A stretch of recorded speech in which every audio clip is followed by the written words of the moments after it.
अस्सलाम वालेकुम, क्या हाल चाल। उम्मीद करते हैं कि आप खैरियत से होंगे और हमारी दुआ है कि आप हमेशा खुश रहें, हंसते और मुस्कुराते रहें और इसी तरह हमें अपना प्यार दिखाते रहें। बिल्कुल जी, मेरा नाम मुअज़्ज़म अली। मैं तारिक महमूद। मेरा नाम मोहम्मद यूसुफ। तो आज हम जिस वीडियो पर रिएक्ट करने जा रहे हैं, वीडियो का टाइटल है al Qaeda threatens attacks in Delhi Mumbai security threat for India. Al Qaeda ने बीजेपी के जो नेता थी उनकी स्टेटमेंट की वजह से चेतावनी दे दी है। तो वीडियो देखते हैं और अपना बयान पर देंगे। वैसे हालात जो है ना काफ़ी खराब लग रहे हैं। वो कानपुर में भी काफ़ी जो है दंगे चल रहे हैं। दंगे क्या, पत्थरबाजी कर रहे हैं मुसलमान। वीडियो देखते हैं और अपना बयान पर देंगे। कौन ऑन करते हैं? स्टार्ट।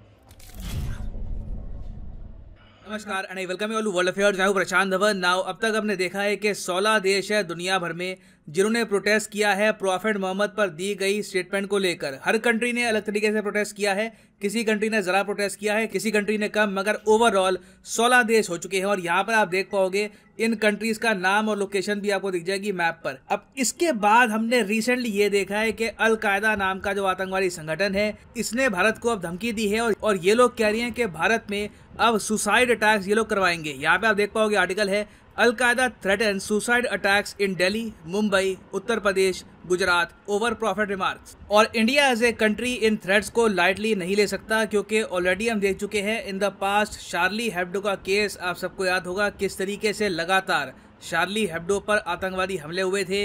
2020 में भी हमने देखा कि किलिंग हुई थी शार्ली हेब्डो के केस को लेकर। तो इस वीडियो में हम जानेंगे कि क्या क्या थ्रेट्स हैं इंडिया के सामने और क्या हम कर सकते हैं इन थ्रेट से निपटने के लिए। तो बहुत कुछ यहाँ पे आपको जानने को मिलेगा, मगर आगे बढ़ने से पहले आपसे एक क्वेश्चन पूछूंगा। हाल ही में डिफेंस एक्विजिशन काउंसिल ने कितने अमाउंट की वेपन परचेज अप्रूव कर दी है? ये है यहाँ पे आपकी option. More than 76,000 crore rupees, 1 lakh crore rupees, around 10,000 crore rupees या फिर 1,000 करोड़ रुपीज। बहुत ज्यादा न्यूज में ये टॉपिक।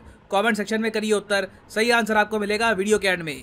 ना मुझे पता है यहाँ पे आपका इमीडिएट क्वेश्चन होगा, मगर अल-कायदा की तरफ से अगर वार्निंग आई भी है तो कौन सी बड़ी बात है। अल-कायदा अपने आप में आज के समय कौन सा एक एक्टिव टेररिस्ट संगठन बचा है?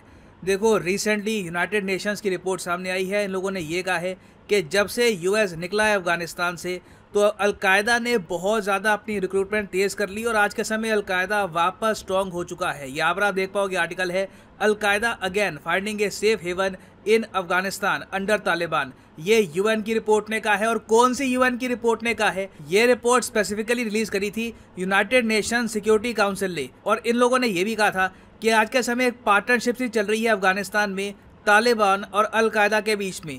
तालिबान ऑलमोस्ट अलाउ कर रहा है अल-कायदा को ग्रो करने के लिए। तालिबान जरा कुछ इसमें आपत्ति करता नहीं है, ना इनकी रिक्रूटमेंट्स को रोकता है। तो अल-कायदा एक टाइम पर जितना स्ट्रांग था ऑलमोस्ट उतना ही स्ट्रांग हो चुका है। तो यहाँ पर आप इमेजिन कर सकते हैं कि अल-कायदा की वार्निंग एक ऐसे टाइम में इंडिया के लिए कितना बड़ा एक सिक्योरिटी थ्रेट है, क्योंकि अल-कायदा ने पूरी एक चिट्ठी जारी करी है। यहाँ पे आप देख पाओगे ये लोग ही चिट्ठी है और साथ में एक वीडियो भी रिलीज करी है जहां पर बताया है कि किस तरीके से ये इंडिया को अटैक करने वाले आने वाले कुछ समय में प्रॉफिट मोहम्मद स्टेटमेंट के इशू को लेकर। और इन द पास्ट आपको याद होगा फ्रांस में एक मैगजीन है शार्ली हेब्डो, उस पर काफी बार अटैक्स हो चुके हैं प्रॉफिट मोहम्मद के इशू को लेकर। शार्ली हेब्डो का केस था, ये भी आपके लिए जाना काफी इंपॉर्टेंट है।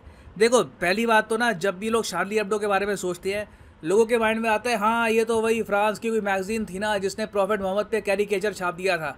देखो, कई लोगों को ये पता नहीं है कि जो कैरिकेचर प्रॉफिट मोहम्मद के छापे थे शार्ली हेब्डो ने, इन लोगों ने ये कैरिकेचर खुद नहीं बनाए थे।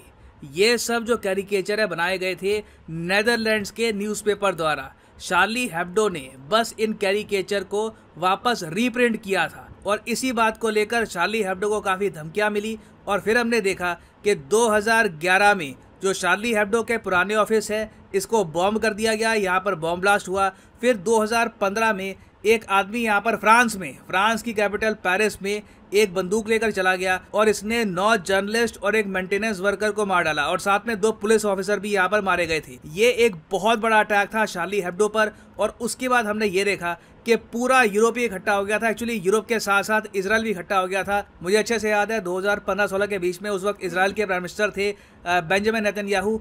ये भी गए थे फ्रांस में। फ्रांस के उस वक्त प्रेसिडेंट थे ओलांद। इनके समर्थन में एंगला मर्कल, यूरोप के बाकी लीडर, ये सब भी आ गए थे और इन सब लीडर्स ने नारे लगाए थे स्ट्रीट्स पर कि ये भी चार्ली है, मतलब कि ये लोग कह रहे हैं कि ये भी चार्ली हेब्डो है। ऑफ कोर्स ये सब किया गया था फ्रीडम ऑफ स्पीच को प्रमोट करने के लिए, क्योंकि फ्रांस में एक बड़ा टेररिस्ट अटैक हुआ था। उसके बाद मोस्ट रिसेंटली आपको याद होगा 2020 में क्या हुआ कि फ्रांस के कॉलेज में एक प्रोफेसर था, उसने प्रॉफेट मोहम्मद के जो एक कैरिकेचर है अपनी क्लास में दिखा दिए। और फिर हमने देखा कि फ्रांस की सरकार ने आतंकवाद से निपटने के लिए बहुत सारे नए स्टेप्स उठाए। तो इन द पास्ट हमने देखा है कि इस इशू को लेकर आतंकवादी हमले हुए हैं, तो इंडिया कहीं से भी अल-कायदा की जो वार्निंग है इसको लाइटली नहीं ले सकता। अब यहाँ पर आप कहेंगे इंटरनेशनली इंडिया किन कंट्रीज के साथ कोऑपरेट कर सकता है खुद को डिफेंड करने के लिए। देखो, सबसे ज़रा जो डिफेंस होगा वो तो हमारी सिक्योरिटी फोर्सेस ही करेगी, मगर अल-कायदा के केस में कहीं ना कहीं हमको इंटरनेशनल कोऑपरेशन की आवश्यकता होगी। इसमें मेरे हिसाब से जो रिसेंटली नया क्वाड बना है जहां पर इंडिया, यूएई, इजराइल है, इन कंट्रीज़ के साथ इंडिया कोऑपरेट कर सकता है। इजराइल के रक्षा मंत्री हाल ही में इंडिया में आए थे, उन्होंने ये कहा भी था कि हम लोग सिक्योरिटी कोऑपरेशन इंडिया के साथ बढ़ाना चाहते हैं। यहाँ पर दोनों कंट्रीज़ ने आतंकवाद से निपटने का जो इशू है इस पर भी फोकस किया। तो इजराइल और यूएस दो देश है जो अल-कायदा पर प्रॉपर इंटेलिजेंस इनपुट रखते हैं, तो इंडिया दोनों कंट्रीज़ के साथ कोऑपरेट करके अल-कायदा के अटैक्स होने से पहले ही रोक सकता है। तो आने वाला समय भारत के लिए काफ़ी चैलेंज रहेगा। मैं आप सबको रिक्वेस्ट करूँगा, स्टे सेफ। ना अगर हम बात करें डिफेंस एक्विजिशन काउंसिल की कि रिसेंटली इन लोगों ने कितने का जो बजट है ये एलोकेट कर दिया है टू बाय वेपन्स, तो सही उत्तर इसका है option A, more than 76,000 crore rupees. यहाँ पे आप देख पाओगे DAC gives preliminary approval for procurement projects worth 76,390 crore rupees. And finally यहाँ पर मैं ये भी ऐड कर दूं कि आप अगर किसी भी एग्जाम की तैयारी कर रहे हैं, चाहे IIT, JEE, NEET, bank, SSC, UPSC, आप परचेज कर सकते हैं अनअकैडमी के क्वालिटी कोर्सेज। सिंपली जाओ कमेंट सेक्शन में, यहाँ पे आपको मिलेगा link. For example let's say आप प्रिपेयर कर रहे हैं फॉर UPSC, क्लिक करिए UPSC पर और यहाँ पे आप परचेज कर पाएंगे अनअकैडमी का यूनिक कोर्स जिसमें आपको हैवी सेविंग होती है अगर आप यूज़ करते हैं प्रोमो कोड PD10। मान लीजिए अगर आपके पास अभी है 1-2 साल का टाइम, आराम से आप 2024-25 में UPSC का अटैम्प्ट देना चाहते हैं, तो जो 24 महीने का कोर्स है ये आप कर सकते हैं परचेज। मगर जो प्राइसेस यहाँ पर लिखे हैं ये पे करने की आवश्यकता नहीं है। सिंपली यहाँ पे अगर आप कोड यूज़ करते हो PD10 तो प्राइसेस गिरने यहाँ पर स्टार्ट हो जाएंगे। The prices will just start falling. So use the code PD10 and save money. So इसी नोट के साथ ये है वीडियो का अंत। Thank you for listening and as always God bless you all.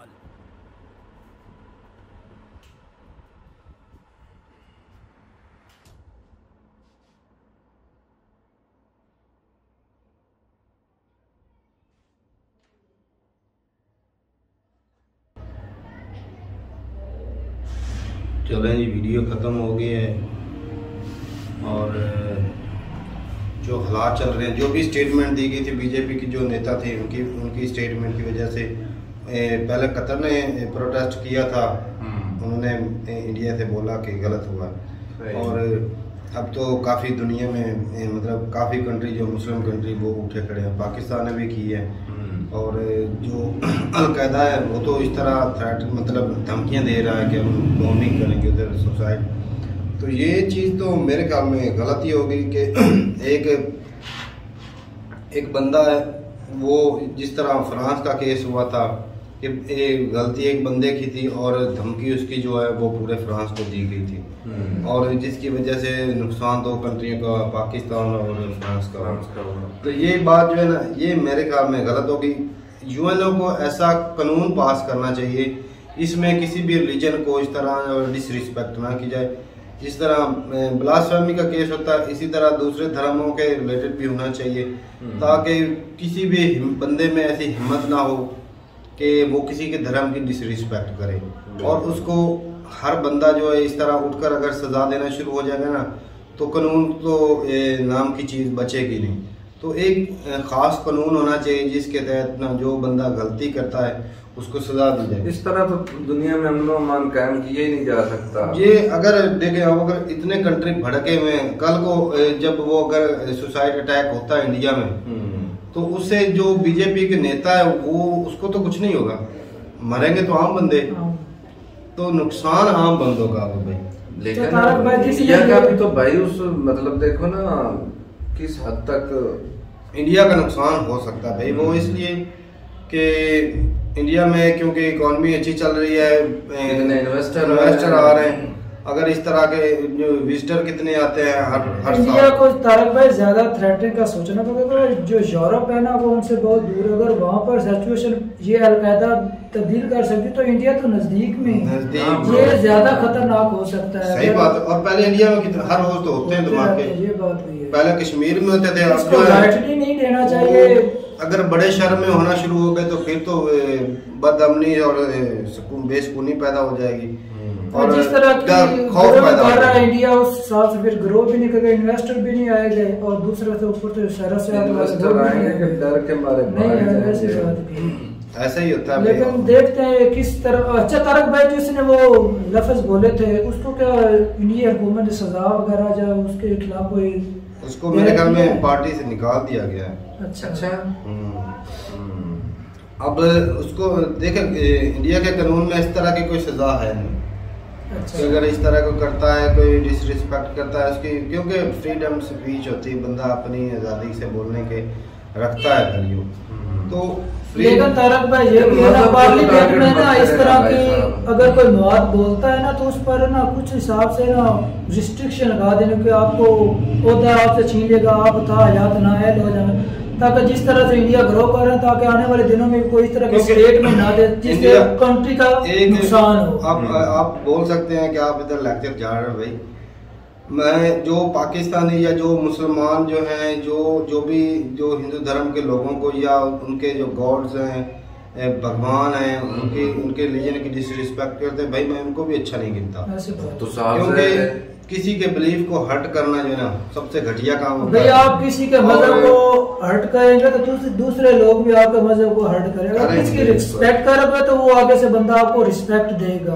और देखा जाए तो बहुत सारी ऐसे चैनल बने हुए हैं जो ना मजहबी तौर पर हिट कर रहे होते हैं। हाँ, ये नहीं कहता कि मुसलमान नहीं करते होंगे, करते हैं भी, गलत काम है।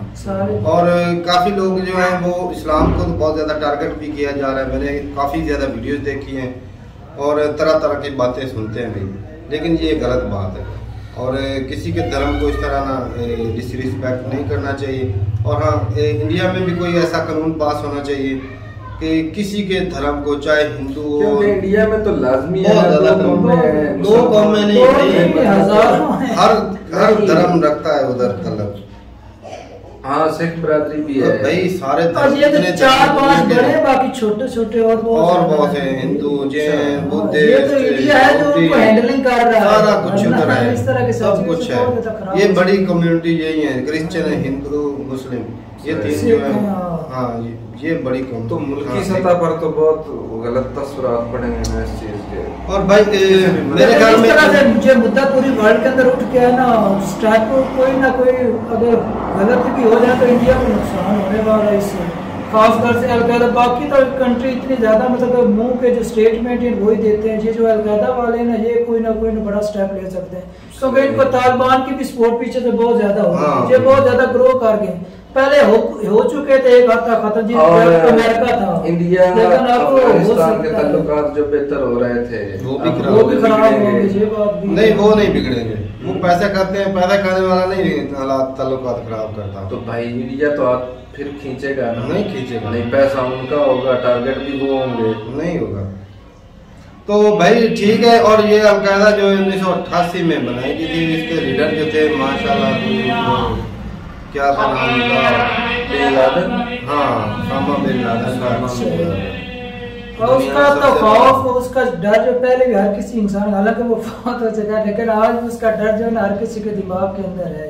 उसका नाम सुनते ही ना, खास करके यूरोपियन कंट्री और अमेरिका वाले, वहाँ पर खौफ ज्यादा। लेकिन देखें, जो भी बंदा खतरनाक होता है, जो मासूम लोगों को मारता, डर तो उससे लगता ही है कि उसको अपनी जान की उसकी परवाह नहीं होती और दूसरे को वो छोड़ता नहीं, ये होता है उसका ज़हन। ये बात है भाई। और हाँ, वैसे चाहिए कि जो सारे कंट्री है ना मिलके एक यूएनए में एक बिल पास करवाना चाहिए जिसमें जो डिसरिस्पेक्ट है ना उसके खिलाफ मतलब सजा हो, कानूनी तौर पर सजा। और इंडिया में भी इस तरह का होना चाहिए कानून कि किसी भी धर्म के ऊपर इस तरह कोई बंदा ना डिसरिस्पेक्ट ना करे। तो तारक भाई इंडियन फोर्स जो है वो तो इसको कंट्रोल करेगी, लेकिन इसको चाहिए कि बाहर वाली कंट्री के साथ ना इस मामला को सुलझाए अच्छे तरीके से। वो तो कोशिश करेंगे भाई, क्योंकि जिस तरह से इंडिया ग्रो अब सबसे ज्यादा जरूरी है सिक्योरिटी सही होगी तो तभी तो कंट्री ग्रो करेगा। बाकी हालात तो निज़ाम जो है वो इकॉनमी ऊपर नीचे आती रहती है, सबसे ज्यादा जरूरी होती है लोगों की सिक्योरिटी। हाँ तो ठीक है, अपनी राय जरूर बताइए कमेंट सेक्शन में। क्या जो बीजेपी की नेता है उसको मतलब सिर्फ पार्टी से निकाला गया या और भी कुछ उसको सजा दी जाएगी? तो ठीक है, मिलते हैं वीडियो के साथ, तब तक के लिए इजाजत दें। अल्लाह हाफ़िज़।